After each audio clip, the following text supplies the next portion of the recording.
सत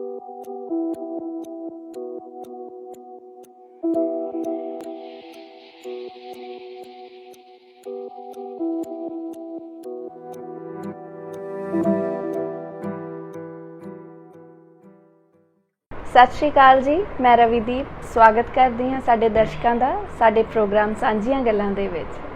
सो दोस्तों, अज का जिहड़ा साडा टॉपिक है वो बड़ा ही सोहना टॉपिक है, स्पैशली तो साडी नवीं पीढ़ी वास्ते। सो टॉपिक का नाम है जी फिजूल खर्ची, जिहदे च आपां ऑनलाइन शॉपिंग बारे ज़्यादा गल करांगे। सो मेरे ख्याल तो ऑनलाइन शॉपिंग जो है वो हर घर की कहानी है। अज दे दौर की गल करा तो मेरे ख्याल तो अद्धे तो ज़्यादा प्रोडक्ट्स घर दे विच इस्तेमाल किए जाते हैं जो वो ऑनलाइन प्रोडक्ट्स ही होंदे आ। बच्चों वास्ते काफ़ी सहूलत का जरिया हैगा है कि वो घर की एक छत थले बह के हर प्रकार का समान जिहड़ा हैगा है वो ऑनलाइन खरीद सकते हैं ते उन्हां नूं शायद किते बाहर जाण की ज़रूरत भी नहीं पैंदी। बड़ा खेचल का काम लगता है कि हुण दे दौर दे विच जे आपां बाहर जाइए मार्केट दे विच किसी शॉप ते अपनी मनपसंदीदा समान खरीदीए।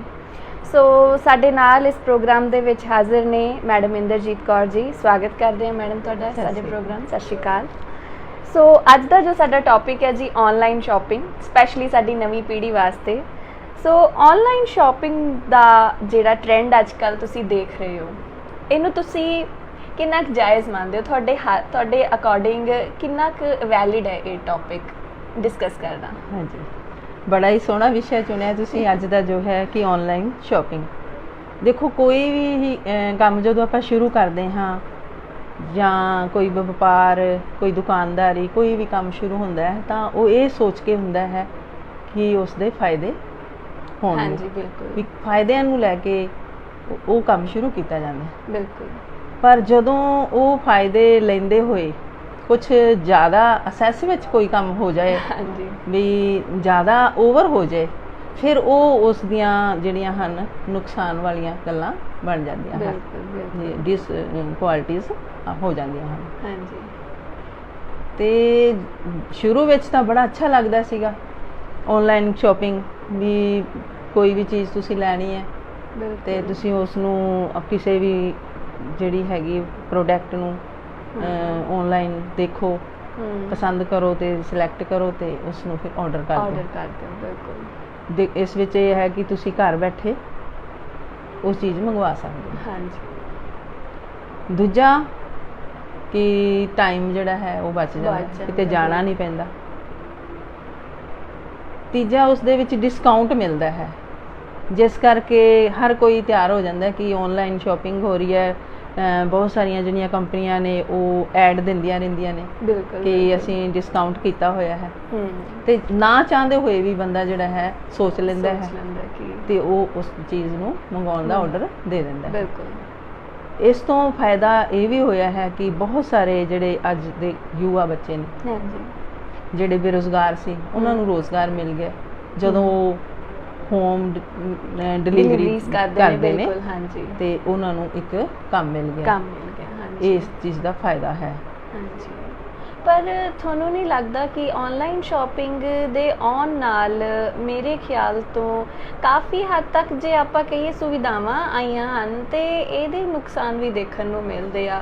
ते जे गल करिए आपां नवीं पीढ़ी दी, है ना, बच्चिआं नूं शायद एक तां पैसे दी इंपॉर्टेंस, है ना, ये सब तो ज़्यादा बहुत ज़्यादा ज़रूरी हैगा है कि उन्हां नूं पता लगे कि खुद दी कमाई ते खुद दा खर्चा कितना क वैल्यूएबल रहिंदा हैगा, रैदर दैन कि आपां अपने पेरेंट्स तो राइट उन्हां तो खरीद के उन्हां तो पैसा लैके खरीदीए समान। सो बच्चे जिहड़े ने वो जदों शॉपिंग करते हैगे तो उन्होंने जो भी प्रोडक्ट चाहिए होंदा है उहदा प्राइस नहीं देखते, वो ये देखते हैं कि ये मेरे पसंद की चीज़ है, ये मिल रही है तो मैनू खरीदनी चाहिए है। हालांकि वो इस प्रोडक्ट का कंपैरिजन नहीं करते कि जो उही प्रोडक्ट मार्केट दे विच अवेलेबल देखन ते वो शायद उन्होंने होर घट दाम ते मिल जाएगा, पर बच्चे जिहड़े ने ये चीज़ नहीं सोचते हैगे।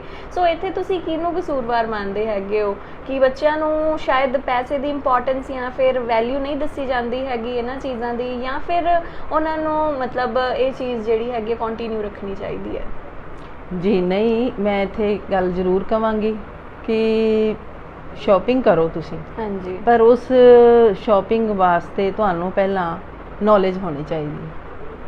ਉਹ ਨੌਲੇਜ ਤੁਸੀਂ ਇੱਕਦਮ ਮੰਨ ਲਓ ਇੱਕ ਬੱਚਾ +2 ਕੀਤੀ ਹੈ ਉਸਨੇ, ਹੈ ਨਾ, ਹਾਂਜੀ ਤਾਂ ਉਹ ਸ਼ਾਪਿੰਗ ਕਰਨ, ਆਨਲਾਈਨ ਸ਼ਾਪਿੰਗ ਕਰਨ ਲੱਗ ਜਾਂਦਾ ਹੈ, ਪਸੰਦ ਹੈ ਉਸਨੂੰ ਚੀਜ਼, ਪਰ ਉਸਨੂੰ ਉਸ ਚੀਜ਼ ਦੀ ਜਾਂ ਉਸ ਜੋ ਪ੍ਰੋਡਕਟ ਹੈ ਉਸਦੀ ਕੁਆਲਿਟੀ ਦਾ ਨਹੀਂ ਪਤਾ। ਪਹਿਲਾਂ ਉਹ ਜਿਸ ਏਰੀਏ ਵਿੱਚ ਰਹਿੰਦਾ, ਅਗਰ ਉਹ ਉੱਥੇ ਥੋੜ੍ਹਾ ਬਹੁਤਾ ਮਾਰਕੀਟ ਜਾਂਦਾ ਹੈ, ਸ਼ਾਪਿੰਗ ਕਰਦਾ ਹੈ, ਪਰਖ ਕਰਦਾ, ਸਮਾਨ ਖਰੀਦ ਕੇ ਲੈ ਕੇ ਆਉਂਦਾ ਹੈ, ਹਾਂਜੀ, ਤਾਂ ਉਸਨੂੰ ਇਹਨਾਂ ਚੀਜ਼ਾਂ ਦੀ ਨੌਲੇਜ ਹੋਣੀ ਚਾਹੀਦੀ ਹੈ ਤੇ ਹੁੰਦੀ ਵੀ ਹੈ, ਬਿਲਕੁਲ, ਵੀ ਉਹ ਪਰਖਣ ਦੀ ਕਿ ਇਹ ਚੀਜ਼ ਸਹੀ ਹੈ ਜਾਂ ਗਲਤ ਹੈ। ਪਰ ਅੱਜ ਦੇ ਜਿਹੜੇ ਬੱਚੇ ਹਨ ਉਹ ਇਹ ਚੀਜ਼ ਨਹੀਂ ਦੇਖਦੇ, ਬਸ ਉਹ ਮੰਗਵਾ ਲੈਂਦੇ ਨੇ। ਹਾਂਜੀ, ਪੇਰੈਂਟਸ ਕੋਲ ਪੈਸਾ ਹੈਗਾ ਤੇ ਉਹਨਾਂ ਨੇ ਉਹਨਾਂ ਦੇ ਪੈਸੇ ਜਿਹੜੇ ਹਨ ਉਹ ਯੂਜ਼ ਕਰਨੇ ਨੇ ਤੇ ਇਸ ਕਰਕੇ ਉਹਨਾਂ ਨੂੰ ਲੱਗਦਾ ਕੋਈ ਗੱਲ ਨਹੀਂ, ਵੀ ਲੈ ਆ ਗਈ ਅੱਛੀ ਨਿਕਲੇਗੀ ਤਾਂ ਵੀ ਠੀਕ ਹੈ, ਨਹੀਂ ਤਾਂ ਯੂਜ਼ ਐਂਡ ਥਰੋ ਵਾਲੀ ਗੱਲ ਹੈ। ਬਿਲਕੁਲ, ਪਰ ਪਰ ਇੱਥੇ ਇਹ ਗੱਲ ਲਾਜ਼ਮੀ ਧਿਆਨ ਦੇਣ ਵਾਲੀ ਹੈ ਕਿ ਆਪਾਂ ਪੈਸਾ ਖਰਚ ਕਰਦੇ ਹਾਂ, ਪੈਸੇ ਦੀ ਬੜੀ ਇੰਪੋਰਟੈਂਸ ਹੈ ਸਾਡੀ ਜ਼ਿੰਦਗੀ ਦੇ ਵਿੱਚ। ਦੇਖੋ ਵੀ ਬਿਨਾਂ ਪੈਸੇ ਤੋਂ ਤਾਂ ਕੋਈ ਕੰਮ ਹੁੰਦਾ ਨਹੀਂ, ਪਰ ਉਸ ਪੈਸੇ ਨੂੰ ਅਸੀਂ ਕਿਵੇਂ ਖਰਚ ਕਰਨਾ ਹੈ ਤੇ ਕਿਵੇਂ ਬਚਾਉਣਾ ਹੈ, ਇਹ ਸਾਡੇ ਤੇ ਨਿਰਭਰ ਕਰਦਾ ਹੈ। ਅਗਰ ਅਸੀਂ ਬਿਨਾਂ ਸੋਚੇ ਸਮਝੇ ਕੋਈ ਵੀ ਚੀਜ਼ ਮੰਗਵਾ ਲਈਏ, ਔਰ ਹੋ ਸਕਦਾ ਹੈ ਉਹ ਜਿਹੜੀ ਚੀਜ਼ ਹੈ ਤੁਸੀਂ ਆਨਲਾਈਨ ਮੰਗਵਾਈ ਹੈ, ਪਹਿਲਾਂ ਤੁਸੀਂ ਮੋਬਾਈਲ 'ਚ ਉਸ ਨੂੰ ਦੇਖਿਆ ਹੈ, ਪਰ ਜਿੰਨਾ ਅਸੀਂ ਸਾਹਮਣੇ ਬੈਠ ਕੇ ਉਸ ਚੀਜ਼ ਨੂੰ ਵੇਖ ਕੇ, ਦੁਕਾਨ ਤੇ ਜਾ ਕੇ ਟੱਚ ਕਰਕੇ, ਮੰਨ ਲਓ ਆਪਾਂ ਕੋਈ ਕੱਪੜਾ ਹੀ ਲੈਣਾ ਤਾਂ ਆਪਾਂ ਕੱਪੜੇ ਨੂੰ, ਉਸ ਦਾ ਫੈਬਰਿਕ, ਉਸ ਦੀ ਜਿਹੜੀ ਹੈਗੀ ਆ ਪ੍ਰਿੰਟ, ਉਸ ਦੀ ਬਣਾਵਟ, ਜਾਂ ਉਹ ਕੱਪੜਾ ਸਮਰ ਸੀਜ਼ਨ ਦਾ ਹੈ ਜਾਂ ਵਿੰਟਰ ਸੀਜ਼ਨ ਦਾ ਹੈ, ਇਹ ਸਾਰੀਆਂ ਚੀਜ਼ਾਂ, ਕਲਰ ਸਿਲੈਕਟ ਕਰਨਾ ਹੈ ਤੇ ਇਹ ਆਪਾਂ ਦੇਖ ਲੈਂਦੇ ਹਾਂ।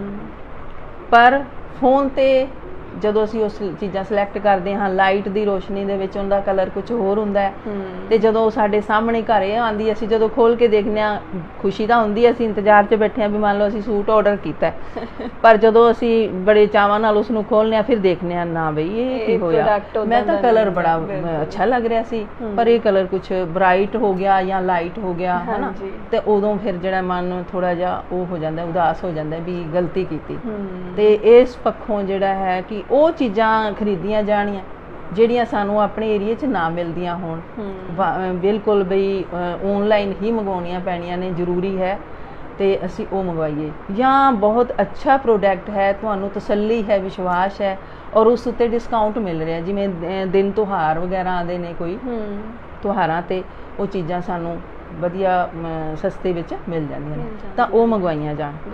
ਜਿਵੇਂ ਰਸੋਈ ਦਾ ਸਮਾਨ ਹੁੰਦਾ ਹੈ, ਘਰ ਦੀਆਂ ਹੋਰ ਬਹੁਤ ਸਾਰੀਆਂ ਜ਼ਰੂਰੀ ਵਸਤੂਆਂ ਹੁੰਦੀਆਂ ਨੇ ਜਿਹੜੀਆਂ ਆਪਾਂ ਬਈ ਦੇਖ ਸਕਦੇ ਹਾਂ, ਪਰ ਇਹ ਨਹੀਂ ਕਿ ਬਿਨਾਂ ਸੋਚੇ ਸਮਝੇ ਅਸੀਂ ਉਹਨਾਂ ਨੂੰ ਮੰਗਵਾ ਲਈਏ ਤੇ ਇੱਥੇ ਪੈਸੇ ਦੀ ਵੇਸਟੇਜ ਹੀ ਕਹੀ ਜਾਏਗੀ, ਅਸੀਂ ਪੈਸੇ ਦੀ ਵੈਲਿਊ ਹੀ ਨਹੀਂ ਸਮਝੀ, ਕਿਉਂਕਿ ਪੈਸਾ ਸਾਨੂੰ ਸਿਖਰ ਤੇ ਪਹੁੰਚਾਉਂਦਾ ਹੈ, ਸਾਡਾ ਵਿਕਾਸ ਹੁੰਦਾ ਹੈ ਨਾ। ਅਮੀਰ ਅਸੀਂ ਕਿਵੇਂ ਬਣਦੇ ਹਾਂ, ਅਸੀਂ ਜਿਵੇਂ ਹੁਣ ਜਿਹੜੇ ਵੱਡੇ ਆਪਣੇ ਹੈਗੇ ਨੇ ਵੀ ਮਤਲਬ ਰੋਇਲ ਫੈਮਲੀਜ਼ ਨੇ, ਜਾਂ ਜਿਹੜੇ ਅਮੀਰ ਆਦਮੀ ਗਿਣੇ ਜਾਂਦੇ ਨੇ ਦੁਨੀਆ ਦੇ ਸਭ ਤੋਂ ਅਮੀਰ, ਜਿਵੇਂ ਸਾਡੇ ਹਿੰਦੁਸਤਾਨ ਵਿੱਚ ਨੇ ਅਡਾਨੀ ਅੰਬਾਨੀ ਵਰਗੇ ਜਾਂ ਟਾਟਾ ਬਿਰਲਾ, ਉਹਨਾਂ ਦਾ ਜਿਹੜੀ ਅਸੀਂ ਬੈਕਗਰਾਊਂਡ 'ਚ ਜਾਈਏ ਤਾਂ ਉਹਨਾਂ ਦੇ ਪੇਰੈਂਟਸ ਨੇ ਜਾਂ ਉਹਨਾਂ ਦੇ ਜਿਹੜੇ ਫੈਮਿਲੀ ਦੇ ਮੈਂਬਰ ਸੀ, ਜਿਹੜੇ ਸ਼ੁਰੂਆਤੀ ਦੌਰ ਜਿੱਥੋਂ ਉਹਨਾਂ ਦੀ ਸ਼ੁਰੂਆਤ ਹੁੰਦੀ ਹੈ, ਉਹਨਾਂ ਨੇ ਬੜੀਆਂ ਮਿਹਨਤਾਂ ਕੀਤੀਆਂ ਨੇ ਕਿ ਉਹਨਾਂ ਨੇ ਮਤਲਬ ਸਾਈਕਲਾਂ 'ਤੇ ਜਾ ਕੇ, ਜਾਂ MDH ਮਸਾਲੇ ਵਾਲੇ ਨੇ, ਉਹਨਾਂ ਨੇ ਆਪਣਾ ਜਦੋਂ ਸ਼ੁਰੂ ਕੀਤਾ ਸੀ ਕੰਮ, ਤੇ ਉਹ ਉਹਨਾਂ ਨੇ ਮਤਲਬ ਇੱਕ ਗਰਾਊਂਡ ਲੈਵਲ ਤੋਂ ਸ਼ੁਰੂ ਕਰਕੇ ਅੱਜ ਉਹ ਦੇਖੋ ਪੂਰੇ ਮਤਲਬ ਵਰਲਡ 'ਚ ਛਾਏ ਹੋਏ ਨੇ। ਮਿਹਨਤ ਕੀਤੀ ਤਾਂ ਮਿਹਨਤ ਕਰਕੇ ਹੀ ਅਮੀਰ ਬਣਦਾ ਬੰਦਾ ਸੋਚੇ ਕਿ ਮੈਂ ਰਾਤੋਂ ਰਾਤ ਅਮੀਰ ਬਣ ਜਾ, ਇਹ ਨਹੀਂ ਹੋ ਸਕਦਾ। ਇਹਦੇ ਵਿੱਚ ਜਿਹੜਾ ਆਨਲਾਈਨ ਸ਼ਾਪਿੰਗ ਹੈ, ਦੂਜਾ ਫਾਇਦਾ ਇਹਦੇ 'ਚ ਦੁਕਾਨਦਾਰਾਂ ਨੂੰ ਜ਼ਿਆਦਾ ਹੈ। ਉਹ ਕੀ ਕਰਦੇ ਨੇ ਕਿ ਸਮਾਨ ਆਨਲਾਈਨ ਜਦੋਂ ਡਿਸਕਾਊਂਟ ਹੁੰਦਾ ਹੈ ਉਹ ਕਾਫੀ ਸਾਰਾ ਖਰੀਦ ਕੇ ਰੱਖ ਲੈਂਦੇ ਨੇ, ਔਰ ਉਹ ਆਪਣੀ ਸ਼ਾਪ ਤੇ ਰੱਖ ਦਿੰਦੇ ਨੇ, ਔਰ ਉਸ ਨੂੰ ਫਿਰ ਜਿਹੜਾ ਪ੍ਰਿੰਟ ਰੇਟ ਤੇ ਉਹ ਵੇਚਦੇ ਨੇ ਕਿ ਆਮ ਜਿਹੜਾ ਹੈਗਾ ਕਸਟਮਰ ਉਹ ਉਸੇ ਪ੍ਰਿੰਟ ਰੇਟ ਵਿੱਚ ਹੀ ਲੈ ਕੇ ਆਵੇਗਾ। ਉਸ ਨੂੰ ਨਹੀਂ ਪਤਾ ਹੁੰਦਾ, ਕਿਉਂਕਿ ਉਹਨਾਂ ਨੇ ਤਾਂ ਹੋਲਸੇਲ ਵਿੱਚ, ਥੋਕ ਵਿੱਚ ਜ਼ਿਆਦਾ ਸਮਾਨ ਖਰੀਦ ਲਿਆ, ਉਹਨਾਂ ਨੂੰ ਕਾਫੀ ਡਿਸਕਾਊਂਟ ਮਿਲ ਗਿਆ। ਉਹ ਜਿਹੜੇ ਛੋਟੇ ਦੁਕਾਨਦਾਰ ਨੇ ਉਹਨਾਂ ਨੂੰ ਇਸ ਚੀਜ਼ ਦਾ ਫਾਇਦਾ ਹੋਇਆ ਹੈ। ਦੂਜਾ ਇਸ ਦਾ ਨੁਕਸਾਨ ਕਿ ਆਮ ਆਪਣਾ ਛੋਟੇ ਜਿਹੜੇ ਸ਼ਹਿਰ ਨੇ ਜਾਂ ਕਸਬੇ ਨੇ, ਉੱਥੇ ਦੁਕਾਨਦਾਰ ਨੇ ਜਿਹੜੇ ਉਹਨਾਂ ਦਾ ਕੰਮ ਜਿਹੜਾ ਹੈ ਠੱਪ ਹੋਇਆ ਹੋ ਗਿਆ ਬਿਲਕੁਲ, ਕਿਉਂਕਿ ਲੋਕਾਂ ਨੇ ਜ਼ਿਆਦਾ ਵਿਸ਼ਵਾਸ ਕਰ ਲਿਆ ਆਨਲਾਈਨ ਸ਼ਾਪਿੰਗ ਤੇ। ਹਾਂਜੀ ਕਿਉਂਕਿ ਅਸੀਂ ਅਕਸਰ ਹੀ ਸੁਣਦੇ ਹਾਂ ਪਿੰਡਾਂ ਦੇ ਵਿੱਚ ਵੀ, ਪਹਿਲਾਂ ਤਾਂ ਸ਼ਹਿਰਾਂ ਵਿੱਚ ਸੀ, ਹੁਣ ਪਿੰਡਾਂ ਵਿੱਚ ਵੀ ਸਭ ਲੋਕਾਂ ਨੂੰ ਪਤਾ ਹੈ, ਉਹ ਵੀ ਲੋਕ ਜਿਹੜੇ ਹਨ ਆਨਲਾਈਨ ਸ਼ਾਪਿੰਗ ਕਰਦੇ ਨੇ। ਬਿਲਕੁਲ। ਤੇ ਜਿਹੜੀ ਮੈਂ ਇੱਥੇ ਇੱਕ ਗੱਲ ਪੁੱਛਣੀ ਚਾਹਾਂਗੀ ਕਿ ਇੱਕ ਹੁੰਦਾ ਹੈ ਸ਼ਾਪਰ, ਹੈ ਨਾ, ਜਿਹਨੂੰ ਸ਼ੌਂਕ ਹੋਵੇ ਸ਼ਾਪਿੰਗ ਦਾ, ਇੱਕ ਹੁੰਦਾ ਸਕਿੱਲਫੁਲ ਸ਼ਾਪਰ ਕਿ ਸੁਚੱਜੇ ਢੰਗ ਨਾਲ ਸ਼ਾਪਿੰਗ ਕਰਨਾ, ਜਿਹਨੂੰ ਸਮਾਨ ਦੀ ਪਰਖ ਵੀ ਹੋਵੇ, ਪੈਸਾ ਕਿੰਨਾ ਕੈਟਲਿਸਟ ਇਨਵੈਸਟ ਹੋ ਰਿਹਾ ਹੈ, ਉਹ ਚੀਜ਼ ਮਤਲਬ ਮੈਨੂੰ ਲੱਗਦਾ ਜਾਇਜ਼ ਵੀ ਹੈਗੀ ਹੈ ਕਿ ਨਹੀਂ ਵੀ ਇੰਨੀ ਖਰੀਦਾਂ ਮੈਂ। ਜਿੱਦਾਂ ਕਿ ਮੈਂ ਹੁਣ ਜੀ ਪਿੱਛੇ ਜੀ ਨੋਟ ਕੀਤਾ ਸੀਗਾ, ਮੈਂ ਖੁਦ ਆਪ ਆਨਲਾਈਨ ਸ਼ਾਪਿੰਗ ਕਰ ਰਹੀ ਸੀ ਤੇ ਮੈਨੂੰ ਇੱਕ ਬੜੀ ਸੋਹਣੀ ਟੀ-ਸ਼ਰਟ ਜੀ ਪਸੰਦ ਆਈ ਸੀ, ਰਾਈਟ, ਤੇ ਮਿੰਤਰਾ ਕਾਫੀ ਪਪੂਲਰ ਐਪ ਹੈਗੀ ਹੈ ਜਿਹਦੇ ਤੇ ਮੈਂ ਉਹ ਦੇਖ ਰਹੀ ਸੀ, ਤੇ ਬਾਈ ਚਾਂਸ ਹੀ ਉਹ ਜਿਹੜੀ ਸ਼ਰਟ ਸੀਗੀ ਉਹ ਉੱਥੇ ਕਿਤੇ ਮਤਲਬ 1000+ ਦੀ ਰੇਂਜ ਦੇ ਵਿੱਚ ਮਿਲ ਰਹੀ ਸੀਗੀ, ਦੇਖਣ ਨੂੰ ਬਹੁਤ ਸੋਹਣੀ ਸੀਗੀ, ਦਿਲ ਵੀ ਸੀਗੀ ਇਹ ਖਰੀਦੀ ਜਾਵੇ। ਤੇ ਬਾਈ ਚਾਂਸ ਹੀ ਮੇਰੇ ਮਾਈਂਡ ਦੇ ਵਿੱਚ ਆ ਗਿਆ ਕਿ ਕਿਉਂ ਨਾ ਮੈਂ ਇਹਦੀ ਫੋਟੋ ਖਿੱਚ ਲਵਾਂ ਤੇ ਆਪਣੀ ਹੀ ਮਾਰਕੀਟ ਦੇ ਵਿੱਚ ਦੇਖਾਂ ਇੱਦਾਂ ਦਾ ਸੇਮ ਪ੍ਰਿੰਟ ਅਵੇਲੇਬਲ ਹੈ ਕਿ ਨਹੀਂ। ਤੇ ਜਦੋਂ ਮੈਂ ਉਹ ਚੀਜ਼ ਆਪਣੀ ਹੀ ਮਾਰਕੀਟ ਦੇ ਵਿੱਚ ਦੇਖਣ ਗਈ ਤੇ ਉਹ ਸ਼ਾਇਦ ਮੈਨੂੰ 560 ਦੀ ਰੇਂਜ ਦੇ ਵਿੱਚ ਮਿਲ ਰਹੀ ਸੀ, ਬਿਲਕੁਲ 0.5% ਦੇ ਡਾਊਨ ਰੇਟ ਤੇ ਉਹ ਮਿਲ ਰਹੀ ਸੀਗੀ। ਤੇ ਉਦੋਂ ਜਦੋਂ ਮੈਨੂੰ ਇਹ ਚੀਜ਼ ਰੀਅਲਾਈਜ਼ ਹੋਈ ਕਿ ਇਹਦੇ ਨਾਲ ਨਾ ਕੇਵਲ ਮੇਰਾ ਫਾਇਦਾ ਹੋ ਰਿਹਾ ਸੀਗਾ, ਬਟ ਇੱਥੇ ਮੈਂ ਦੋ ਚੀਜ਼ਾਂ ਦਾ ਫਾਇਦਾ ਕਰ ਰਹੀ ਸੀ। ਇੱਕ ਮੇਰੇ ਹੀ ਇਲਾਕੇ ਦੇ ਵਪਾਰੀਆਂ ਦਾ ਜੋ ਕਿ ਸਮਾਨ ਵੇਚ ਰਹੇ ਨੇ, ਐਟਲੀਸਟ ਉਹਨਾਂ ਨੂੰ ਵੀ ਕਿਸੇ ਤਰੀਕੇ ਨਾਲ ਆਪਾਂ ਮਤਲਬ ਪ੍ਰੋਫਿਟ ਦੇ ਰਹੇ ਹਾਂ ਤੇ ਖੁਦ ਵੀ ਉਸ ਚੀਜ਼ ਦਾ ਪ੍ਰੋਫਿਟ ਲੈ ਰਹੇ ਹਾਂ। ਪਰ ਬੱਚੇ ਬਹੁਤ ਹੀ ਘੱਟ ਚੀਜ਼ ਇਹ ਰੀਅਲਾਈਜ਼ ਕਰਦੇ ਆ, ਜਿਹਦੇ ਨਾਲ ਆਪ ਵਾਪਰਦੀ ਆ ਉਹ ਚੀਜ਼ ਮਹਿਸੂਸ ਕਰ ਲੈਂਦਾ। ਲੇਕਿਨ ਕੁਝ ਹਲੇ ਵੀ ਆਪਣੇ ਜਿਹੜੇ ਕੁਝ ਨੌਜਵਾਨ ਪੀੜ੍ਹੀ ਦੇ ਬੱਚੇ ਨੇ ਜਿਨ੍ਹਾਂ ਨੂੰ ਇਹ ਚੀਜ਼ ਦਾ ਪਤਾ ਨਹੀਂ ਹੈਗਾ, ਸੋ ਆਪਾਂ ਜਿੰਨਾ ਹੋ ਸਕੇ ਉਹਨਾਂ ਨੂੰ ਗਾਈਡ ਕਰ ਸਕਦੇ ਆ। ਤਾਂ ਸਭ ਤੋਂ ਪਹਿਲਾਂ ਤੁਹਾਨੂੰ ਕੀ ਲੱਗਦਾ ਵੀ ਉਹਨਾਂ ਨੂੰ ਕੀ ਸਟੈਪ ਲੈਣਾ ਚਾਹੀਦਾ ਬਿਫੋਰ ਸ਼ਾਪਿੰਗ ਜੋ ਕਰਦੇ ਨੇ, ਤਾਂ ਉਹ ਕੀ ਚੀਜ਼ ਦੀ ਸਭ ਤੋਂ ਪਹਿਲਾਂ ਪਰਖ ਕਰਨ, ਇਸ ਚੀਜ਼ ਨੂੰ ਅਵੋਇਡ ਕਰਨ? ਦੇਖੋ, ਪਹਿਲਾਂ ਤਾਂ ਮੈਂ ਕਹਾਂਗੀ ਕਿ ਉਹ ਦੇਖਣ ਕਿ ਉਹਨਾਂ ਨੂੰ ਇਸ ਚੀਜ਼ ਦੀ ਜ਼ਰੂਰਤ ਹੈ, ਕਿ ਉਹੀ ਚੀਜ਼ ਲਈ ਜਾਵੇ ਔਨ ਦਾ ਸਪੋਟ ਜਿਸ ਦੀ ਉਹਨਾਂ ਨੂੰ ਜ਼ਰੂਰਤ ਹੈ। ਅਗਰ ਉਹਨਾਂ ਨੂੰ ਜ਼ਰੂਰਤ ਨਹੀਂ ਹੈ, ਸਿਰਫ ਸ਼ੌਂਕ ਹੈ, ਤਾਂ ਫਿਰ ਉਹ ਪਹਿਲਾਂ ਟਰਾਈ ਕਰਨ ਔਰ ਉਸ ਟਰਾਈ ਕਰਦੇ ਹੋਏ ਜਿੱਥੇ ਉਹਨਾਂ ਨੂੰ ਸਹੀ ਲੱਗੇ, ਜਾਇਜ਼ ਰੇਟ ਮਿਲੇ, ਡਿਊਜ਼ ਰੱਖ ਲੈਣ। ਮੰਨ ਲਓ ਇੱਕ ਤਾਂ ਤੁਹਾਨੂੰ ਬਹਾਨਾ ਮਿਲ ਗਿਆ, ਦੂਜਾ ਤੁਹਾਨੂੰ ਇੱਕ ਇਹ ਵੀ ਇਸ ਚੀਜ਼ ਦਾ ਵੀ ਹਿਸਾਬ ਆਉਣਾ ਚਾਹੀਦਾ ਵੀ ਸ਼ਾਪਿੰਗ ਕਿਵੇਂ ਕਰਨੀ ਹੈ। ਹਾਂਜੀ, ਕਿ ਤੁਸੀਂ ਥੋੜਾ ਜਿਹਾ ਟਾਈਮ ਕੱਢੋ ਤੇ ਆਪਣੇ ਮਾਰਕੀਟ 'ਚ ਜਾਓ, ਉੱਥੇ ਟਰਾਈ ਕਰੋ, ਦੇਖੋ, ਤੇ ਜਦੋਂ ਤੁਸੀਂ ਕੰਪੈਰੀਜ਼ਨ ਕਰੋਗੇ ਨਾ ਤਾਂ ਫਿਰ ਤੁਹਾਨੂੰ ਲੱਗੇਗਾ ਕਿ ਮੈਂ ਸਹੀ ਕੀਤਾ, ਸ਼ਾਇਦ ਮੈਂ ਆਨਲਾਈਨ ਮੈਨੂੰ ਮਹਿੰਗੀ ਮਿਲ ਰਹੀ ਸੀ ਇਹ ਚੀਜ਼, ਤੇ ਹੁਣ ਦੇਖੋ ਕਾਫੀ ਅੰਤਰ ਹੈ ਰੇਟ ਦਾ, ਤਾਂ ਉਸ ਅੰਤਰ ਦਾ ਪਤਾ ਲੱਗੇਗਾ। ਦੂਜਾ ਜਿਹੜਾ ਹੈਗਾ, ਤੁਸੀਂ ਆਪ ਉਸ ਚੀਜ਼ ਨੂੰ ਦੇਖੋਗੇ, ਪਰਖੋਗੇ। ਆਪਾਂ ਜਦੋਂ ਕੋਈ ਚੀਜ਼ ਲੈਣੀ ਹੋਵੇ, ਪਸੰਦ ਕਰਨੇ, ਆਪਾਂ ਉਸ ਨੂੰ ਹੱਥ ਲਾ ਕੇ ਦੇਖਦੇ ਆ, ਉਹਦਾ ਸਟੱਫ ਦੇਖਦੇ ਆ ਕਿ ਵਧੀਆ ਰਹੇਗੀ ਕਿ ਨਹੀਂ ਰਹੇਗੀ, ਹੈ ਨਾ। ਕਈ ਵਾਰੀ ਦੇਖਣ 'ਚ ਬਹੁਤ ਵਧੀਆ ਲੱਗਦੀ ਹੈ ਲੇਕਿਨ ਉਹ ਉਨੀ ਵਧੀਆ ਨਹੀਂ ਹੁੰਦੀ। ਪਰ ਅਗਰ ਅਸੀਂ ਦੁਕਾਨ ਤੇ ਜਾ ਕੇ ਉਸ ਚੀਜ਼ ਨੂੰ ਪਸੰਦ ਕਰਨੇ ਆ, ਉਸ ਨੂੰ ਵੇਅਰ ਕਰਨੇ ਆ, ਸਾਨੂੰ ਸਾਈਜ਼ ਦਾ ਵੀ ਪਤਾ ਲੱਗਦਾ। ਕਈ ਵਾਰੀ ਐਂ ਹੁੰਦਾ ਕਿ ਆਨਲਾਈਨ ਮੰਗਵਾ ਕੇ ਉਸ ਸਾਈਜ਼ ਵੱਡਾ ਆ ਜਾਂਦਾ, ਫਿਰ ਆਪਾਂ ਉਸ ਨੂੰ ਚੇਂਜ ਕਰਨ ਵਾਸਤੇ ਫਿਰ ਪਾਉਂਦੇ ਆ, ਰਿਟਰਨ ਪਾ ਦਿੱਤਾ। ਪਰ ਇੱਥੇ ਟਾਈਮ ਵੇਸਟ ਵੀ ਹੁੰਦਾ ਹੈ। ਦੇਖਿਆ ਜਾਏ, ਅਸੀਂ ਸੋਚਦੇ ਹਾਂ ਕਿ ਅਸੀਂ ਸੌਖੇ ਹੋ ਗਏ, ਨਹੀਂ, ਸਾਡਾ ਇੱਥੇ ਟਾਈਮ ਵੀ ਖਰਾਬ ਹੁੰਦਾ ਹੈ। ਬਿਲਕੁਲ, ਅਗਰ ਉਹ ਸਹੀ ਚੀਜ਼ ਆ ਗਈ ਤਾਂ ਠੀਕ ਹੈ, ਨਹੀਂ ਤਾਂ ਫਿਰ ਅਸੀਂ ਮੰਗਵਾਉਣ ਵਿੱਚ ਤੇ ਵਾਪਸ ਕਰਨ ਦੇ ਵਿੱਚ ਹੀ ਲੱਗੇ ਰਹਿੰਦੇ ਹਾਂ। ਤੇ ਸਾਡਾ ਜਦੋਂ ਤੱਕ ਕੋਈ ਚੀਜ਼ ਆ ਨਹੀਂ ਜਾਂਦੀ ਤਾਂ ਸਾਨੂੰ ਫਿਕਰ ਰਹਿੰਦੀ ਹੈ, ਜਾਂ ਸਾਡੇ ਅਕਾਊਂਟ 'ਚ ਪੈਸੇ ਵਾਪਸ ਨਹੀਂ ਆ ਜਾਂਦੇ ਤਾਂ ਵੀ। ਔਰ ਕਈ ਵਾਰੀ ਫੇਕ ਕੰਪਨੀਆਂ ਵੀ ਹੁੰਦੀਆਂ ਨੇ, ਤੇ ਜੇ ਉਹਨਾਂ ਦੇ ਆਪਾਂ ਹੱਥੇ ਚੜ੍ਹ ਗਏ ਤਾਂ ਫਿਰ ਬੜੀ ਮੁਸ਼ਕਲ ਹੋ ਜਾਂਦੀ ਹੈ। ਬਿਲਕੁਲ, ਮੇਰੇ ਖਿਆਲ ਤੋਂ ਪੈਸਾ ਵੀ ਵਾਪਸ ਨਹੀਂ ਆਉਂਦਾ, ਪੈਸਾ ਗਿਆ ਹੀ ਸਮਝ। ਤੇ ਮੈਂ ਇਹ ਕਹਿੰਦੀ ਹਾਂ ਕਿ ਬਹੁਤ ਜ਼ਿਆਦਾ ਮਹਿੰਗੀਆਂ ਜਿਹੜੀਆਂ ਚੀਜ਼ਾਂ ਨੇ ਉਹ ਤਾਂ ਸਾਨੂੰ ਆਪਣੇ ਏਰੀਏ ਦੇ ਵਿੱਚੋਂ, ਆਪਣੀ ਸਿਟੀ ਹੈ ਜਾਂ ਕਸਬਾ ਹੈ ਜਾਂ ਨੇੜੇ ਤੇੜੇ ਕੋਈ ਸ਼ਹਿਰ ਲੱਗਦਾ ਹੈ, ਤਾਂ ਉੱਥੋਂ ਜਾ ਕੇ ਹੀ ਸ਼ਾਪਿੰਗ ਕਰਨੀ ਚਾਹੀਦੀ ਹੈ। ਇੱਕ ਮੈਂ ਵਰਡ ਜਿਹੜਾ ਹੈ ਆਪਣੇ ਪ੍ਰੋਗਰਾਮ ਦੀ ਸ਼ੁਰੂਆਤ ਦੇ ਵਿੱਚ ਬੋਲਿਆ ਸੀ, ਫਿਜ਼ੂਲ ਖਰਚੀ, ਜਿਹਦੇ ਵਿੱਚ ਮੈਂ ਜੇ ਜ਼ਿਕਰ ਕਰਾਂ ਕਿ ਆਪਣੇ ਕੋਲ ਕੋਈ ਚੀਜ਼ ਜਿਹੜੀ ਹੈ ਉਹ 2 ਤੋਂ 3 ਤਰੀਕਿਆਂ ਦੀ, ਮਤਲਬ ਇੱਕੋ ਤਰੀਕੇ ਦੀ ਚੀਜ਼ ਹੈ, ਉਹ 3-4 ਪ੍ਰੋਡਕਟਸ ਦੇ ਵਿੱਚ ਅਵੇਲੇਬਲ ਪਈ ਹੈਗੀ ਹੈ। ਜੇ ਆਪਾਂ ਗੱਲ ਕਰੀਏ ਕੋਸਮੈਟਿਕ ਪ੍ਰੋਡਕਟਸ ਦੀ ਦੇਖ ਲਈਏ, ਰਾਈਟ, ਪਰ ਫਿਰ ਵੀ ਆਪਾਂ ਜੇ ਕੋਈ ਨਵੀਂ ਚੀਜ਼ ਦੇਖ ਲਈਏ, ਉਹਨੂੰ ਪਰਖੇ ਬਿਨਾਂ, ਉਹਦੇ ਬਾਰੇ ਜਾਂਚ ਕੀਤੇ ਬਿਨਾਂ ਕਿ ਉਹ ਬਿਲਕੁਲ ਉੱਦਾਂ ਦਾ ਹੀ ਪ੍ਰੋਡਕਟ ਹੈਗਾ, ਆਪਾਂ ਨੂੰ ਉਹਦਾ ਜਿਹੜਾ ਫਿਜ਼ੀਕਲ ਅਪੀਅਰੈਂਸ ਹੈ ਬੜਾ ਸੋਹਣਾ ਲੱਗਦਾ, ਤੇ ਆਪਾਂ ਪ੍ਰੋਡਕਟ ਮੰਗਾ ਲੈਂਦੇ ਹਾਂ। ਤੇ ਆਪਾਂ ਵਰਤ ਕੇ ਦੇਖਦੇ ਹਾਂ, ਸ਼ਾਇਦ 0% ਬਦਲਾਵ ਆਪਾਂ ਨੂੰ ਦੇਖਣ ਨੂੰ ਮਿਲਦਾ ਹੈਗਾ ਕਿ ਇਹ ਪ੍ਰੋਡਕਟ ਵਰਤਿਆ ਤੇ ਪਹਿਲਾਂ ਵਾਲਾ ਸੇਮ ਹੀ ਸੀਗਾ, ਹਨਾ। ਤੇ ਇਹਦੇ ਵਿੱਚ ਮੇਰੇ ਖਿਆਲ ਤੋਂ ਉਹੀ ਗੱਲ ਹੈ ਵੀ ਲਾਈਨ ਦੇ ਵਿੱਚ 3 ਪ੍ਰੋਡਕਟਸ ਪਏ ਸੀ ਤੇ ਚੌਥਾ ਹੋਰ ਆ ਕੇ ਐਡ ਹੋ ਗਿਆ। ਇਹ ਜਿਹੜੀ ਫਿਜ਼ੂਲ ਖਰਚੀ ਹੈਗੀ ਹੈ, ਐਕਸੈਸਿਵ ਕੰਜ਼ੂਮੈਰਿਜ਼ਮ ਜਿਹਨੂੰ ਇੰਗਲਿਸ਼ ਦੇ ਵਿੱਚ ਆਪਾਂ ਬੋਲਾਂਗੇ ਕਿ ਮਤਲਬ ਬੇਮਤਲਬ ਤੋਂ ਸਮਾਨ ਮੰਗਾਈ ਜਾਣਾ, ਇਹ ਕਾਫੀ ਜ਼ਿਆਦਾ ਕਾਮਨ ਹੋ ਚੁੱਕਿਆ ਹੈ। ਤੇ ਇਹ ਚੀਜ਼ ਦੀ ਜਿਹੜੀ ਰੀਅਲਾਈਜੇਸ਼ਨ ਹੈ ਬੱਚਿਆਂ ਨੂੰ ਬਹੁਤ ਜ਼ਰੂਰੀ ਹੈ, ਲਾਜ਼ਮੀ ਹੋ ਗਈ ਹੈ ਕਰਵਾਉਣੀ ਕਿ ਇੰਨਾ ਜ਼ਿਆਦਾ ਬੇਮਤਲਬ ਦੇ ਵਿੱਚ ਫਿਜ਼ੂਲ ਖਰਚਾ ਜਿਹੜਾ ਹੈਗਾ ਹੈ ਉਹ ਸ਼ਾਇਦ ਨੁਕਸਾਨਦਾਇਕ ਹੈ। ਮੇਰੇ ਖਿਆਲ ਤੋਂ ਤੁਸੀਂ ਮੈਨੂੰ ਦੱਸਿਆ ਕਿ ਜਿੰਨਾ ਪੈਸਾ ਆਪਾਂ ਇਹਨਾਂ ਚੀਜ਼ਾਂ ਤੇ ਵਰਤ ਰਹੇ ਹਾਂ, ਜੇ ਆਪਾਂ ਆਪਣੀ ਮਤਲਬ ਆਪਣੀ ਬਾਡੀ ਵਾਸਤੇ ਯੂਜ਼ ਕਰੀਏ, ਖਾਣ ਪੀਣ ਦੀਆਂ ਚੀਜ਼ਾਂ ਵਾਸਤੇ, ਹਨਾ, ਹੈਲਦੀ ਪ੍ਰੋਡਕਟਸ ਵਾਸਤੇ, ਤੇ ਸ਼ਾਇਦ ਆਪਣਾ ਉਨਾ ਹੀ ਡਬਲ ਫਾਇਦਾ ਹੋ ਸਕਦਾ। ਸੋ ਤੁਸੀਂ ਸਾਡੇ ਦਰਸ਼ਕਾਂ ਨੂੰ ਕੀ ਦੱਸਣਾ ਚਾਹੋਗੇ ਇਸ ਚੀਜ਼ ਨੂੰ ਅਵੋਇਡ ਕੀਤਾ ਜਾਵੇ ਤੇ ਕਿਵੇਂ ਕੀਤਾ ਜਾਵੇ? ਦੇਖੋ, ਮੈਂ ਹਮੇਸ਼ਾ ਤੋਂ ਕਹਿੰਦੀ ਹਾਂ, ਕਿਉਂਕਿ ਅਸੀਂ ਆਪਣੀ ਲਾਈਫ ਵਿੱਚ ਜੋ ਮਤਲਬ ਪ੍ਰੈਕਟੀਕਲ ਕੀਤਾ ਹਾਂਜੀ ਤੇ ਜਾਂ ਆਪਣੇ ਵੱਡਿਆਂ ਤੋਂ ਸੁਣਿਆ ਕਿ ਸਭ ਤੋਂ ਪਹਿਲਾਂ ਸਿਹਤ ਜ਼ਰੂਰੀ ਹੈ। ਜੇ ਸਾਡੀ ਸਿਹਤ ਠੀਕ ਹੈ ਤਾਂ ਉੱਤੇ ਫਿਰ ਪਾਇਆ ਲਾਇਆ ਹੋਇਆ ਸਾਰਾ ਉਹ ਵੀ ਜਚੇਗਾ। ਤੇ ਸਭ ਤੋਂ ਜ਼ਿਆਦਾ ਕੇਅਰ ਜਿਹੜੀ ਹੈ ਸਾਨੂੰ ਆਪਣੀ ਸਿਹਤ ਦੀ ਕਰਨੀ ਚਾਹੀਦੀ ਹੈ ਤੇ ਸਿਹਤ ਵਾਸਤੇ ਵੀ ਸੋਚ ਸਮਝ ਕੇ ਪ੍ਰੋਡਕਟ ਜਿਹੜੇ ਨੇ ਉਹ ਯੂਜ਼ ਕਰਨੇ ਚਾਹੀਦੇ ਨੇ ਕਿ ਸਾਡੇ ਵਿੱਚ ਇਹ ਸਾਡੇ ਲਈ ਫਾਇਦੇ ਦੇ ਨੇ ਜਾਂ ਨੁਕਸਾਨ। ਕਿਉਂਕਿ ਬਿਨਾਂ ਸੋਚੇ ਸਮਝੇ ਕੋਈ ਵੀ ਪ੍ਰੋਡਕਟ ਜਿਹੜਾ ਹੈ ਉਹ ਫੇਸ ਤੇ, ਅੱਖਾਂ ਤੇ ਜਾਂ ਮੇਕਅਪ ਵਿੱਚ ਯੂਜ਼ ਕਰਨਾ, ਉਸਨੂੰ ਉਹ ਮੈਂ ਕਹਾਂਗੀ ਕਿ ਸਾਡੀ ਜਿਹੜੀ ਹੈ ਗਲਤੀ ਹੋਵੇਗੀ ਕਿ ਬਿਨਾਂ ਐਡਵਾਈਸ ਤੋਂ, ਹਨਾ, ਉਹ ਚੀਜ਼ਾਂ ਅਸੀਂ ਐਵੇਂ ਜਿਵੇਂ ਆਨਲਾਈਨ ਸਾਨੂੰ ਪਤਾ ਲੱਗਾ ਸਸਤੀਆਂ ਮਿਲ ਰਹੀਆਂ, ਡਿਸਕਾਊਂਟ ਨਹੀਂ ਮਿਲ ਰਹੀਆਂ ਨੇ। ਮੈਂ ਨਹੀਂ ਮੰਨਦੀ ਕਿ ਕੋਈ ਬੰਦਾ ਜਿਹੜਾ ਹੈਗਾ ਉਸ ਵਿੱਚੋਂ ਕੋਈ ਫਾਇਦਾ ਨਹੀਂ ਚੱਕ ਰਿਹਾ, ਕੁਝ ਕਮਾ ਨਹੀਂ ਰਿਹਾ। ਫ੍ਰੀ ਵਿੱਚ ਕੋਈ ਵੀ ਨਹੀਂ ਦਿੰਦਾ, ਉਸ ਦੇ ਵਿੱਚ ਉਸ ਦਾ ਪੂਰਾ ਲਾਲਚ ਹੁੰਦਾ, ਮਤਲਬ ਉਹਨੇ ਆਪਦੀ ਚੀਜ਼ ਵੇਚਣੀ ਹੁੰਦੀ ਹੈ, ਇਸ ਕਰਕੇ ਡਿਸਕਾਊਂਟ ਦਿੰਦਾ ਵੀ ਕੋਈ ਬੰਦਾ ਆਏਗਾ, ਮੰਨ ਲਓ ਕਿਤੇ ਦੁਕਾਨ ਤੇ ਵੀ ਹੈ ਤਾਂ ਉਹ ਇਸ ਤਰ੍ਹਾਂ ਨਹੀਂ ਹੋ ਸਕਦਾ ਵੀ ਖਾਲੀ ਜਾਏਗਾ, ਕੁਛ ਨਾ ਕੁਛ ਤਾਂ ਜ਼ਰੂਰ ਲੈ ਕੇ ਜਾਏਗਾ। ਸੇਲ ਲੱਗੀ ਹੋਈ ਹੈ, ਸੇਲ ਦਾ ਨਾਮ ਸੁਣ ਕੇ ਦੁਕਾਨ ਵਿੱਚ ਕੋਈ ਆਇਆ, ਲੈ ਗਿਆ ਕੁਛ ਨਾ ਕੁਛ। ਬਾਹਰ ਉਹਨਾਂ ਨੇ ਬਹੁਤ ਹੀ ਘਟੀਆ ਕੁਆਲਿਟੀ ਦੀਆਂ ਚੀਜ਼ਾਂ ਰੱਖੀਆਂ ਹੁੰਦੀਆਂ ਨੇ, ਸੇਲ ਹਨਾ ਲਾਈ ਹੁੰਦੀ ਹੈ ਜਦੋਂ, ਤੇ ਉੱਥੇ ਸਾਨੂੰ ਕੋਈ ਵੀ ਚੀਜ਼ ਪਸੰਦ ਨਹੀਂ ਆਉਂਦੀ, ਫਿਰ ਅਸੀਂ ਅੰਦਰ ਚਲੇ ਜਾਂਦੇ ਹਾਂ।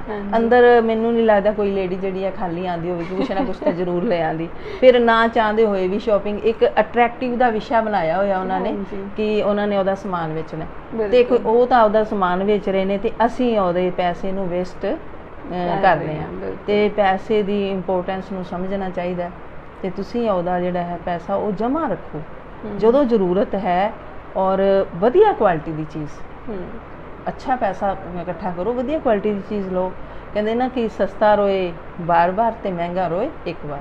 ਇੱਕ ਵਾਰੀ ਤੁਸੀਂ ਮਹਿੰਗਾ ਕੋਈ ਸਮਾਨ ਲੈ ਲਓਗੇ, ਉਹ ਜਲਦੀ ਖਰਾਬ ਨਹੀਂ ਹੋਏਗਾ, ਉਹ ਲੌਂਗ ਪੀਰੀਅਡ 'ਚ ਜਿਹੜਾ ਹੈਗਾ ਚੱਲੇਗਾ ਤੇ ਤੁਹਾਡੇ ਪੈਸੇ ਵੀ ਪੂਰੇ ਹੋ ਜਾਣਗੇ। ਤੇ ਇਸ ਗੱਲ ਦੀ ਤੁਹਾਨੂੰ ਨੌਲੇਜ ਹੋਣੀ ਚਾਹੀਦੀ ਹੈ। ਉਹ ਨੌਲੇਜ ਜਿਹੜੀ ਹੈ ਪੇਰੈਂਟਸ ਤੋਂ ਵੀ ਮੈਂ ਕਹਾਂਗੀ ਕਿ ਜਿਵੇਂ ਕੁੜੀਆਂ ਨੇ ਉਹ ਆਪਣੇ ਮਦਰ ਨਾਲ ਜਾਣ ਸ਼ਾਪਿੰਗ ਕਰਨ, ਵੇਖਣ ਕਿ ਘਰ ਦੇ ਕਿਸ ਤਰ੍ਹਾਂ ਸ਼ਾਪਿੰਗ ਕਰਦੇ ਨੇ, ਕਿਸ ਤਰ੍ਹਾਂ ਪਸੰਦ ਕਰਦੇ ਨੇ, ਕਿਵੇਂ ਸਿਲੈਕਟ ਕਰਦੇ ਨੇ, ਕਿਵੇਂ ਕੁਆਲਿਟੀਜ਼ ਨੂੰ ਪਰਖਦੇ ਨੇ। ਇਹ ਸਾਰੀਆਂ ਗੱਲਾਂ ਜਿਹੜੀਆਂ ਹਨ ਉਹ ਅਸੀਂ ਆਪਣੇ ਵੱਡਿਆਂ ਦੇ ਨਾਲ ਜਦੋਂ ਮਾਰਕੀਟ ਜਾਈਏ ਤੇ ਉੱਥੇ ਅਸੀਂ ਸਿੱਖੀਏ ਇਹ ਚੀਜ਼ਾਂ। ਇਹ ਵੀ ਜ਼ਰੂਰੀ ਹੈ, ਸ਼ਾਪਿੰਗ ਕਰਨੀ ਵੀ ਜ਼ਰੂਰ ਆਉਣੀ ਚਾਹੀਦੀ ਹੈ। ਤੇ ਰਹੀ ਗੱਲ ਕਿ ਆਪਾਂ ਇੱਕੋ ਹੀ ਟਾਈਪ ਦੇ 4-5 ਪ੍ਰੋਡਕਟ ਮੰਗਵਾ ਲਏ, ਇੱਥੇ ਤੁਸੀਂ ਪੈਸਾ ਪਾਣੀ ਵਾਂਗੂ ਬੇਕਾਰ ਕਰ, ਮੈਂ ਤਾਂ ਇਹ ਕਹਾਂਗੀ। ਤੇ ਕਿ ਉਹ ਉੱਪਰ ਲਾਉਣ ਨਾਲ ਮੰਨ ਲਓ ਕੋਈ ਕਵੇ ਕਿ ਤੁਹਾਡਾ ਰੰਗ ਕਾਲਾ ਹੈ ਤੇ ਗੋਰਾ ਹੋ ਜਾਏਗਾ, ਤੇ ਮੈਂ ਨਹੀਂ ਮੰਨਦੀ ਕਿ ਕਾਲਾ ਰੰਗ ਗੋਰਾ ਹੋ ਜਾਏਗਾ। ਉਹ ਕੇਅਰ ਕਰੋਗੇ ਤਾਂ ਵੀ ਹੋ ਜਾਏਗਾ, ਪਰ ਉੱਪਰ ਕੁਛ ਕਰੀਮਾਂ ਪਾਊਡਰ ਲਾਉਣ ਨਾਲ ਨਹੀਂ ਹੋਣਾ। ਉਹ ਤੁਸੀਂ ਅੰਦਰੋਂ ਵਧੀਆ ਅਗਰ ਬਣਾਉਣਾ ਆਪਣੇ ਆਪ ਨੂੰ, ਨਿਖਾਰ ਲਿਆਉਣਾ ਆਪਣੀ ਸਕਿਨ ਦੇ ਵਿੱਚ, ਤਾਂ ਉਹਦੇ ਵਾਸਤੇ ਵਧੀਆ ਡਾਈਟ ਲਓ, ਖਾਣਾ ਪੀਣਾ ਵਧੀਆ ਹੋਣਾ ਚਾਹੀਦਾ ਤੇ ਉਹਦਾ ਕੇਅਰ ਕਰਨੀ ਚਾਹੀਦੀ ਹੈ। ਤੇ ਬਾਕੀ ਜਿਹੜੇ ਦੇਸੀ ਨੁਸਖੇ ਨੇ, ਜਿਸ ਤਰ੍ਹਾਂ ਘਰ ਦੇ ਵਿੱਚ ਹੁੰਦੇ ਨੇ, ਵੇਸਣ ਜਿਹੜਾ ਹੈ ਉਸ ਦੇ ਨਾਲ ਕੋਈ ਨੁਕਸਾਨ ਨਹੀਂ ਹੁੰਦਾ। ਤੇ ਜਿਹੜੇ ਪ੍ਰੋਡਕਟ ਤੁਸੀਂ ਮੰਗਵਾਉਂਦੇ ਹੋ ਨਾ ਆਨਲਾਈਨ, ਉਹਦੇ ਵਿੱਚ ਸਾਰਾ ਕੁਝ ਉਹਨਾਂ ਨੇ ਉਹੀ ਪਾਇਆ ਹੁੰਦਾ ਤੇ ਨਾਮ ਹੋਰ ਦੇ ਕੇ ਵਧੀਆ ਵਧੀਆ ਪੈਕਿੰਗ ਕਰਕੇ ਤੇ ਉਹ ਤੁਹਾਨੂੰ ਜਿਵੇਂ ਕਹਿੰਦੇ ਨੇ ਕਿ ਲੁਭਾ ਲੈਂਦੇ ਨੇ ਭੁਲੇਖੇ 'ਚ ਪਾ ਕੇ, ਤੇ ਤੁਸੀਂ ਬੜੇ ਖੁਸ਼ ਹੋ ਗਏ ਵੀ ਬਹੁਤ ਵਧੀਆ ਪੈਕਿੰਗ ਹੈ ਤੇ ਬਹੁਤ ਵਧੀਆ ਪ੍ਰੋਡਕਟ ਹੈ, ਓਰੀਜਨਲ ਹੈ, ਇਹ ਸਾਰੀਆਂ ਚੀਜ਼ਾਂ। ਤੇ ਜਿਵੇਂ ਐਲੋਵੇਰਾ ਦਾ ਜੈਲ ਆਉਂਦਾ, ਉਹਦੇ 'ਚ ਪੈਕਿੰਗ ਕਰਕੇ ਉਹ ਆਪਾਂ ਕਹਿੰਦੇ ਹਾਂ ਕਿ ਤਾਂ ਬਹੁਤ ਵਧੀਆ। ਘਰੇ ਤੁਹਾਡੇ ਪਲਾਂਟ ਖੜਾ ਹੈ ਐਲੋਵੇਰਾ ਜੈਲ, ਉਹ ਤੁਹਾਨੂੰ ਬਣਾਉਣਾ ਤੇ ਬੜਾ ਔਖਾ ਲੱਗਦਾ ਹੈ। ਇੱਥੇ ਵੀ ਮਿਹਨਤ ਤੋਂ ਬਚਣ ਵਾਸਤੇ ਅਸੀਂ ਸੋਚਦੇ ਹਾਂ ਕਿ ਬਣੀ ਬਣਾਈ ਚੀਜ਼ ਸਾਡੇ ਸਾਹਮਣੇ ਮਿੰਟਾਂ ਸਕਿੰਟਾਂ 'ਚ ਆ ਜਾਏ, ਤੇ ਇਸ ਕਰਕੇ ਉਹ ਸ਼ਾਪਿੰਗ ਵੱਲ ਜ਼ਿਆਦਾ ਧਿਆਨ ਦਿੰਦੇ ਨੇ। ਪਰ ਇਸ ਤਰ੍ਹਾਂ ਉਹਨਾਂ ਨੂੰ ਇਸ ਵਿੱਚ ਗੱਲ ਦੀ ਵੀ ਸਮਝਦਾਰੀ ਵਰਤਣੀ ਚਾਹੀਦੀ ਕਿ ਉਹ ਸੋਚ ਸਮਝ ਕੇ ਸ਼ਾਪਿੰਗ ਕਰਨ ਤੇ ਜ਼ਰੂਰਤ ਤੋਂ ਵੱਧ ਨਾ ਕਰਨ। ਜਿੱਦਾਂ ਆਪਾਂ, ਜੇ ਮੈਂ ਤੁਹਾਡੇ ਟਾਈਮ ਦੀ ਗੱਲ ਕਰਾਂ, ਕਿ ਤੁਹਾਡੇ ਟਾਈਮ ਦੇ ਵਿੱਚ ਇਹ ਸਹੂਲਤ ਨਹੀਂ ਹੁੰਦੀ ਸੀਗੀ ਸ਼ਾਇਦ ਆਨਲਾਈਨ ਸ਼ਾਪਿੰਗ, ਤੇ ਤੁਸੀਂ ਮਤਲਬ ਕਿੱਦਾਂ ਕਰਿਆ ਕਰਦੇ ਸੀਗੇ ਮਾਰਕੀਟ ਦੇ ਵਿੱਚ ਪੇਰੈਂਟਸ ਨਾਲ? ਹਾਂਜੀ, ਮੈਂ ਦੇਖੋ ਮੈਂ ਆਪਣਾ ਕੱਪੜਾ ਜਿਹੜਾ ਖਰੀਦਣ ਵਿੱਚ ਬਹੁਤ ਐਕਸਪਰਟ ਆ। ਇਹ ਐਕਸਪਰਟਨੈਸ ਜਿਹੜੀ ਮੇਰੀ ਹੈ ਮੈਨੂੰ ਮੇਰੀ ਮਦਰ ਤੋਂ ਮਿਲਿਆ, ਕਿਉਂਕਿ ਮੈਂ ਆਪਣੇ ਮਦਰ ਨਾਲ ਬਾਜ਼ਾਰ ਜਾਣਾ, ਕਦੇ ਮਤਲਬ ਚਲੋ ਸਾਡਾ ਪਰਿਵਾਰ ਸੀਗਾ, ਕਦੇ ਰਿਸ਼ਤੇਦਾਰਾਂ ਵਿੱਚ ਕੋਈ ਵਰਤਾ ਕਰਨਾ ਹੈ, ਵਿਆਹ ਸ਼ਾਦੀ ਹੈ ਤੇ ਕੱਪੜਾ ਖਰੀਦ ਕੇ ਲੈ ਕੇ ਆਣਾ, ਤਾਂ ਆਪਣੀ ਮਦਰ ਨੂੰ ਦੇਖਿਆ ਉਹ ਕਿਸ ਤਰ੍ਹਾਂ ਲੈਂਦੇ ਹੁੰਦੇ ਸੀ ਕੱਪੜਾ, ਤੇ ਉਹੀ ਜਿਹੜੀਆਂ ਹਨ ਕੁਆਲਿਟੀਜ਼ ਮੇਰੇ ਅੰਦਰ ਆਈਆਂ ਨੇ ਕਿ ਉਹ ਕਿਵੇਂ ਪਸੰਦ ਕਰਨਾ ਹੈ, ਕਿਵੇਂ ਉਸ ਦਾ ਰੇਟ ਵੀ ਫਿਕਸ ਕਰਨਾ ਹੈ। ਅੱਜ ਕੱਲ੍ਹ ਤਾਂ ਚਲੋ ਫਿਕਸ ਰੇਟ ਰੱਖੇ ਹੋਏ ਨੇ, ਤੇ ਪੁਰਾਣੇ ਟਾਈਮ ਵਿੱਚ ਥੋੜ੍ਹਾ ਬਹੁਤਾ ਉਹ ਰਿਆਇਤ ਕਰ ਲੈਂਦੇ ਹੁੰਦੇ ਸੀ, ਵੀ ਰੇਟ ਜੋ ਦੱਸਣਾ ਹੁੰਦੇ ਤੋਂ 2-4 ਰੁਪਏ ਘੱਟ ਕਰਕੇ ਉਹ ਚੀਜ਼ ਦੇ ਦਿੰਦੇ, ਤੇ ਉਹ ਫਿਰ ਪੱਕੇ ਗਾਹਕ ਬਣ ਜਾਂਦੇ ਨੇ ਉਹਨਾਂ ਦੁਕਾਨਾਂ ਤੇ। ਕਸਟਮਰ ਪੱਕੇ 5-7 ਦੁਕਾਨਾਂ ਹੀ ਹੁੰਦੀਆਂ ਨੇ ਜਿੱਥੇ ਜਾ ਕੇ ਆਪਾਂ, ਉਹਨਾਂ ਨੂੰ ਵੀ ਪਤਾ ਹੈ ਸਾਡੇ ਕਸਟਮਰ ਨੇ, ਤੇ ਸਾਨੂੰ ਵੀ ਪਤਾ ਹੈ ਵੀ ਇਹ ਸਾਡਾ ਮਤਲਬ ਇੱਕ ਵਿਸ਼ਵਾਸ ਬਣ ਜਾਂਦਾ ਵੀ ਉਹ ਸਾਨੂੰ ਘਟੀਆ ਚੀਜ਼ ਨਹੀਂ ਦੇਣਗੇ। ਅਗਰ ਆਪਾਂ ਕੋਈ ਘੱਟ ਰੇਟ ਵਾਲੀ ਵੀ ਚੀਜ਼ ਲੈਣਾ ਚਾਹੀਏ ਤਾਂ ਉਹ ਪਹਿਲਾਂ ਸਾਨੂੰ ਦੱਸ ਦਿੰਦੇ ਨੇ ਵੀ ਆ ਇਸ ਰੇਟ ਦੀ ਚੀਜ਼ ਹੈ ਤੇ ਇਹਦੀ ਕੋਈ ਤਸੱਲੀ ਨਹੀਂ ਹੈਗੀ, ਕਿ ਜੇ ਤੁਸੀਂ ਲੈਣਾ ਚਾਹੁੰਦੇ ਹੋ ਲਓ, ਨਹੀਂ ਤਾਂ ਕੋਈ ਜ਼ਰੂਰੀ ਨਹੀਂ। ਔਰ ਪਹਿਲੀ ਗੱਲ ਤਾਂ ਜਿਹੜੇ ਪੱਕੇ ਦੁਕਾਨਦਾਰ ਹੁੰਦੇ ਨੇ ਜਿਨ੍ਹਾਂ ਨਾਲ ਕਸਟਮਰ ਜੁੜਿਆ ਹੁੰਦਾ ਕਈ ਸਾਲਾਂ ਤੋਂ, ਉਹ ਘਟੀਆ ਚੀਜ਼ ਤਾਂ ਉਹਨਾਂ ਨੂੰ ਦਿਖਾਉਂਦੇ ਹੀ ਨਹੀਂ, ਕਿਉਂਕਿ ਉਹਨਾਂ ਦੀ ਫਿਰ ਗਾਹਕੀ ਜਿਹੜੀ ਹੈ ਉਹ ਖਰਾਬ ਹੁੰਦੀ ਹੈ। ਮੰਨ ਲਓ ਕੋਈ ਸਮਾਨ ਸਾਡਾ ਸਹੀ ਨਾ ਨਿਕਲਿਆ ਤਾਂ ਅਸੀਂ ਜਾ ਕੇ ਸ਼ਿਕਾਇਤ ਕਰਾਂਗੇ, ਭਾਈ ਵੀ ਤੁਸੀਂ ਸਾਨੂੰ ਚੀਜ਼ ਸਹੀ ਨਹੀਂ ਦਿੱਤੀ, ਤਾਂ ਉਹ ਪਹਿਲਾਂ ਹੀ ਦੱਸ ਦਿੰਦੇ ਨੇ ਵੀ ਆਹ ਜਿਹੜੀ ਚੀਜ਼ ਹੈ ਤੁਹਾਡੇ ਲੈਣ ਵਾਲੀ ਨਹੀਂ ਹੈ। ਲੇਕਿਨ ਜਦੋਂ ਆਨਲਾਈਨ ਹੁੰਦਾ ਉੱਥੇ ਮਿਕਸ ਮਾਲ ਸਾਰਾ ਹੀ ਟਾਈਪ ਦਾ ਆ ਜਾਂਦਾ, ਘਟੀਆ ਵੀ ਹੋ ਸਕਦਾ, ਕੁਝ ਵਧੀਆ ਨਿਕਲ ਆਵੇ, ਲੇਕਿਨ ਮੇਰਾ ਜਿੱਥੋਂ ਤੱਕ ਵਿਸ਼ਵਾਸ ਹੈ, ਮੈਂ ਵਿਸ਼ਵਾਸ ਨਹੀਂ ਕਰਦੀ ਆਨਲਾਈਨ ਸ਼ਾਪਿੰਗ ਵਿੱਚ ਜ਼ਿਆਦਾ। ਇੱਕ ਬੜੀ ਕਾਮਨ ਜੀ ਚੀਜ਼ ਜਿਹੜੀ ਮੈਂ ਦੇਖਣ ਨੂੰ ਮਤਲਬ ਤੁਹਾਡੇ ਨਾਲ ਸ਼ੇਅਰ ਕਰਨਾ ਚਾਹੁੰਦੀ ਹਾਂ ਕਿ ਬਾਰਗੇਨਿੰਗ ਵਰਡ ਜਿਹੜਾ ਹੈਗਾ ਹੈ ਹਨਾ, ਵੀ ਆਪਾਂ ਜਿਹੜਾ ਮੁੱਲ ਜਿਹੜਾ ਹੁੰਦਾ ਹੈਗਾ ਹੈ ਉਹਦਾ ਪ੍ਰੋਡਕਟ ਦਾ, ਆਪਾਂ ਉਹ ਤੋਂ ਥੋੜਾ ਜਿਹਾ ਘੱਟ ਕਰਾਉਣ ਦੀ ਕੋਸ਼ਿਸ਼ ਕਰਦੇ ਹਾਂ। ਆਮ ਸ਼ਾਪਸ ਤੇ ਜਾਈਏ ਜੇ ਆਪਾਂ, ਤੇ ਆਪਾਂ ਦੁਕਾਨਦਾਰ ਨਾਲ ਬੜੇ ਹੀ ਆਮ ਜਿਹੇ ਤਰੀਕੇ ਨਾਲ ਕਰ ਲੈਂਦੇ ਹਾਂ, ਰਾਈਟ, ਕਿ ਨਹੀਂ ਭਾਈ ਸਾਹਿਬ ਥੋੜਾ ਘੱਟ ਕਰੋ, ਜਾਂ ਫਿਰ ਇਹ ਤਾਂ ਮਤਲਬ ਘੱਟ ਮਿਲ ਸਕਦਾ, ਘੱਟ ਕਰ ਦਿਓ, ਹੈ ਨਾ। ਤੇ ਜੇ ਆਪਾਂ ਮਾਲਸ ਵਗੈਰਾ ਸ਼ਾਪਿੰਗ ਕੰਪਲੈਕਸ 'ਚ ਜਾਂਦੇ ਹਾਂ ਤੇ ਸ਼ਾਇਦ ਇਹ ਬੜੀ ਆਤਮ ਸਨਮਾਨ ਵਾਲੀ ਗੱਲ ਆ ਜਾਂਦੀ ਹੈ ਜਦੋਂ ਮਤਲਬ ਦੁਕਾਨਦਾਰ ਦੇ ਅੱਗੇ ਕਹਿਣਾ ਪੈਂਦਾ ਕਿ ਨਹੀਂ ਘੱਟ ਨਹੀਂ ਕਰ ਸਕਦੇ, ਹੈ ਨਾ, ਜਾਂ ਆਪਾਂ ਘੱਟ ਕਰਾਉਣ ਬਾਰੇ ਸੋਚ ਵੀ ਨਹੀਂ ਸਕਦੇ ਉੱਤੇ।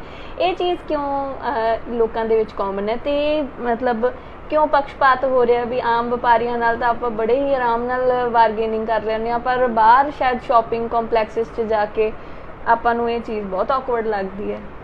ਹਾਂਜੀ, ਮਤਲਬ ਜਿਹੜੀਆਂ ਦੁਕਾਨਾਂ ਨਾਲ ਆਪਾਂ ਜੁੜੇ ਹੁੰਨੇ ਆ, ਹਾਂਜੀ ਠੀਕ ਹੈ, ਤੇ ਅਸੀਂ ਥੋੜਾ ਜਿਹਾ ਖੁੱਲੇ ਹੁੰਨੇ ਆ ਉਹਨਾਂ ਨਾਲ, ਤੇ ਥੋੜਾ ਜਿਹਾ ਉਹ ਲਿਹਾਜ਼ ਵੀ ਕਰਦੇ ਨੇ ਇਸ ਚੀਜ਼ ਦਾ ਕਿ ਇਹ ਮੇਰਾ ਪੱਕਾ ਗਾਹਕ ਹੈ, ਅਗਰ ਮੈਂ ਇਹਦਾ ਮਾਨ ਨਾ ਰੱਖਿਆ ਤੇ ਕਿਤੇ ਹੋਰ ਦੁਕਾਨ ਤੇ ਮਤਲਬ ਦੁਕਾਨ ਬਦਲ ਨਾ ਲਵੇ, ਹੈ ਨਾ।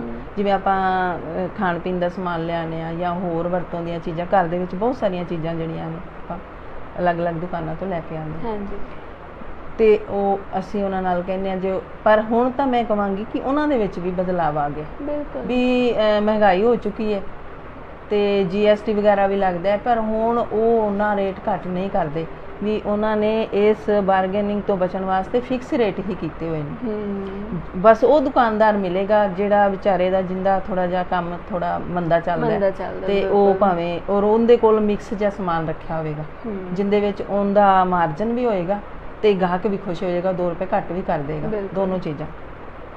ਮਾਲ ਵਿੱਚ ਆਪਾਂ ਜਾਂਦੇ ਹਾਂ, ਉੱਥੇ ਇੱਕ ਤਾਂ ਹੁੰਦਾ ਹੈ ਕਿ A to Z ਸਮਾਨ ਜਿਹੜਾ ਸਾਨੂੰ ਅਵੇਲੇਬਲ ਮਿਲਦਾ, ਇੱਕੋ ਜਗ੍ਹਾ ਤੋਂ ਮਿਲ ਜਾਂਦਾ। ਹਾਂਜੀ, ਦੂਜਾ ਰੇਟ ਉੱਥੇ ਫਿਕਸ ਰੱਖੇ ਹੁੰਦੇ ਨੇ, ਲਿਖੇ ਪਏ ਹੁੰਦੇ ਨੇ, ਤੇ ਉਹ ਫਿਰ ਬੰਦਾ ਦਿਲ 'ਚ ਸੋਚਦਾ ਵੀ ਇੱਥੇ ਤਾਂ ਕਹਿਣ ਦਾ ਕੋਈ ਤੁਕ ਹੀ ਨਹੀਂ ਬਣਦਾ, ਹੈ ਨਾ, ਕੋਈ ਗੁੰਜਾਇਸ਼ ਹੀ ਨਹੀਂ, ਕਿਉਂਕਿ ਉਹਨਾਂ ਨੇ ਮੰਨਣਾ ਹੀ ਨਹੀਂ। ਤੁਸੀਂ ਜਿਹੜਾ ਹੈਗਾ ਦੁਕਾਨਦਾਰ, ਉੱਥੇ ਉਹ ਓਨਰ ਹੁੰਦਾ ਦੁਕਾਨ ਵਾਲਾ ਖੁਦ, ਤੇ ਉਹਨੂੰ ਲੱਗਦਾ ਕਿ ਚਲ ਇਹ ਗਾਹਕ ਆਇਆ ਕਿਉਂ ਖਾਲੀ ਮੁੜੇ, ਚਲੋ ਜੇ ਮੈਨੂੰ 2-4 ਰੁਪਏ ਘੱਟ ਕਰਨੇ ਪੈਂਦੇ ਨੇ ਤਾਂ ਮੈਂ ਕਰ ਲੈਣਾ। ਹਾਂਜੀ। ਤੇ ਮਾਲ ਦੇ ਵਿੱਚ ਸਾਰੇ ਵਰਕਰ ਹੁੰਦੇ ਨੇ ਹੂੰ। ਤੇ ਉਹ ਤੁਸੀਂ ਸਮਾਨ ਸਿਲੈਕਟ ਕੀਤਾ, ਫਾਈਨਲ ਕਰਕੇ ਟੋਕਰੀਆਂ 'ਚ ਪਾਇਆ ਤੇ ਤੁਸੀਂ ਕਾਊਂਟਰ ਤੇ ਲੈ ਕੇ ਆ ਗਏ। ਉੱਥੇ ਸਿਰਫ ਉਹਨਾਂ ਨੇ ਤੁਹਾਡਾ ਬਿੱਲ ਬਣਾ ਕੇ ਤੁਹਾਡੇ ਹੱਥ ਫੜਾ ਦੇਣਾ ਹੈ ਔਰ ਪੇਮੈਂਟ ਲੈ ਲੈਣੀ। ਤੇ ਆਪਾਂ ਪੇ ਵੀ ਬੜੀ ਖੁਸ਼ੀ ਕਰ ਦਿੰਦੇ ਆ ਵੀ ਤੇ ਥੋੜਾ ਜਿਹਾ ਜਿਹੜਾ ਹੈਗਾ ਇੱਥੇ ਮੈਂ ਇਹ ਗੱਲ ਕਵਾਂਗੀ ਕਿ ਬੜਾ ਬੰਦਾ ਨਾ ਇੱਕ ਆਪਣੇ ਆਪ ਨੂੰ ਸਟੈਂਡਰਡ ਜਿਹੇ ਦੇ ਵਿੱਚ ਮਹਿਸੂਸ ਕਰਦਾ ਹੈ ਕਿ ਮੈਂ ਸ਼ਾਪਿੰਗ ਕਰਕੇ ਆਇਆ, ਮੈਂ ਮਾਲ 'ਚ ਗਿਆ, ਮਤਲਬ ਉਹਨੂੰ ਕੁਝ ਨਵਾਂ ਲੱਗਦਾ ਹੈ ਕਿ ਨਵੀਂ ਜਗ੍ਹਾ ਤੇ ਗਿਆ ਤੇ ਵੈਰਾਈਟੀਜ਼ ਬਹੁਤ ਸੀ, ਇੱਕ ਡਿਸਪਲੇ ਕੀਤੇ ਹੁੰਦੇ ਨੇ, ਉਹਨੇ ਆਪ ਜਾ ਕੇ ਦੇਖਿਆ ਸਾਰਾ, ਵੀ ਉਹਨਾਂ ਨੂੰ ਪਸੰਦ ਕੀਤਾ ਤੇ ਵਿੱਚੋਂ ਫਿਰ ਸਿਲੈਕਟ ਕੀਤਾ ਤੇ ਫਿਰ ਉਸ ਨੂੰ ਖਰੀਦ ਲਿਆ। ਤੇ ਇਸ ਕਰਕੇ ਉਹ ਉੱਥੇ ਜਿਹੜਾ ਹੈਗਾ ਆਪਣੀ ਥੋੜੀ ਜੀ ਨਾ ਸੈਲਫ ਸਟੀਮ ਵਾਲੀ ਗੱਲ ਆ ਜਾਂਦੀ ਹੈ ਕਿ ਇਸ ਤਰ੍ਹਾਂ ਨਾ ਹੀ ਕੀਤਾ ਜਾਵੇ ਤਾਂ ਅੱਛਾ ਹੈ। ਉਹ ਚਾਹੁੰਦਾ ਹੋਇਆ ਵੀ ਨਹੀਂ ਕਰ ਸਕਦਾ।